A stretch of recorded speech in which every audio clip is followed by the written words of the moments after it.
Let's go over the 90-90 breathing exercise. I like to divide this exercise into 3 distinct parts. It can be a little bit overwhelming when you first start it to try and do it all at the same time. So pick one of these 3 levels and then we'll bring it all together in the end. The first part of this exercise is the inhale.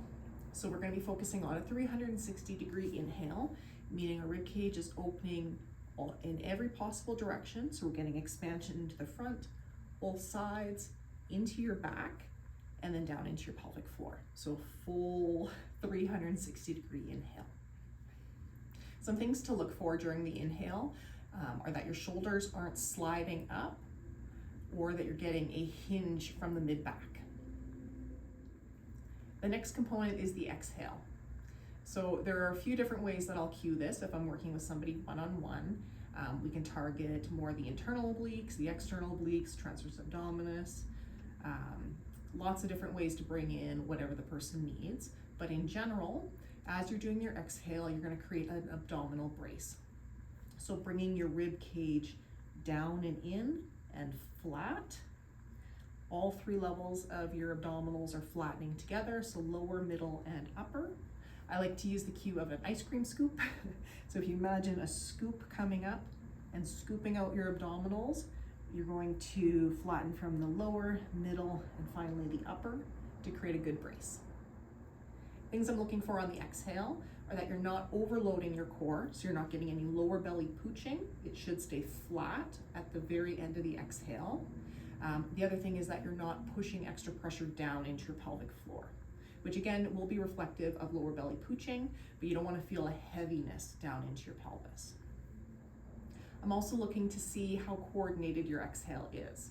So there's a few things you can do to bring this all together, activating your adductors and your hamstrings. I'm also going to be asking for a small pelvic floor lift just prior to the abdominal activation. So bringing that all in together can be a little bit complicated, but with practice, it makes it really easy. And then lastly, we're going to try and do this in isolation, meaning I don't want the glutes helping, I don't want the hip flexors helping. We're gonna feel that the quads are nice and soft and squishy, the TFL muscles on the side of the hip. So we're wanting just the muscles that we're gradiently contracting to be the ones that are our focus. We don't want any of the other helpers to be assisting with this. All right, so let's see what it looks like. You're gonna have a small little pillow under your head. That slight chin tuck is important. And it's called the 90-90 because your knees and your hips are at a 90 degree for this exercise. I'm gonna put a block between my knees. Then depending on the person I'm working with, you can either go into a posterior pelvic tilt for this exercise, more into an anterior pelvic tilt, or a neutral. I live in the anterior pelvic tilt world, so for me it's really important to stay tucked into a posterior pelvic tilt for this one. Okay, big 360-degree inhale. Feel your back expanding into the floor on your inhale. When we get to the exhale component, I'm going to be asking you to engage your hamstrings. So to do that, you're going to pull your heels towards you. If I were to pull really hard, it would actually lift my pelvis all the way off the floor, but I want to keep it flat. So from this position to this one, if you can see that. Okay. Nice big 360-degree inhale. On the exhale, engage your hamstrings, adductors, little pelvic floor lift, flattening abdominals.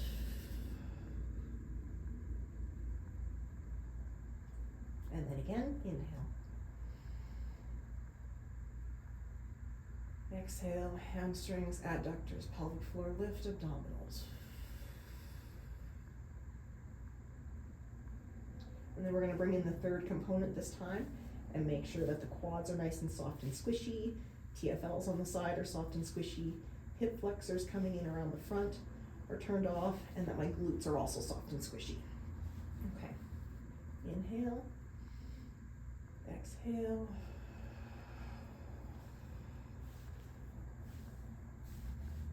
Good. So you can see how it can be pretty complicated to bring it all together.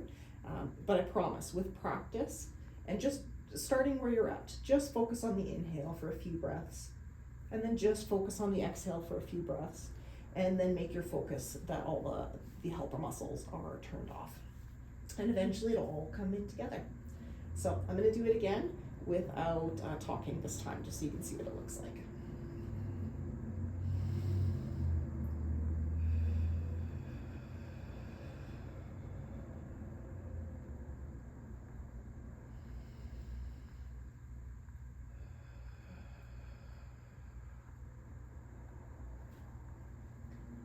And if you are getting a lower belly pooching, it'll look like flatten, flatten, flatten, pooch out.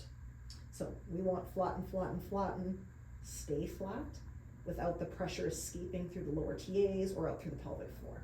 So if you are getting that bulging, just take back the exhale contraction a little bit. You're likely over compressing into your canister, and the pressure has to go somewhere. So until these muscles get strong enough to support that pressure, just back off on the level of contraction that you're bringing into this. If you're struggling on your inhale because your shoulders want to rise up or your rib cage is tilting up and down, something you can try is to rest your hands over your head. You can see for me this is too low, it's lifting my rib cage. So I'm going to place my arms on a little bit of an elevated height, and then just focus on keeping the pecs nice and soft and squishy. This will help to keep the inhale going down to expand rather than driving up through your rib cage. You'll know you're ready to progress this exercise when all three of those components are coming together nicely and you're not getting any signs of core overload on your exhale.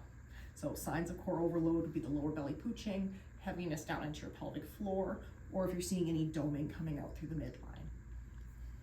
And when you're ready to progress, we're going to add in a balloon.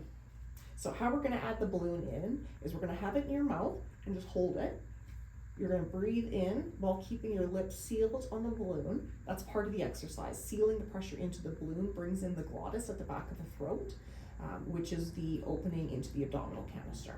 So practicing holding the pressure in the system is part of the exercise. Here's what it looks like.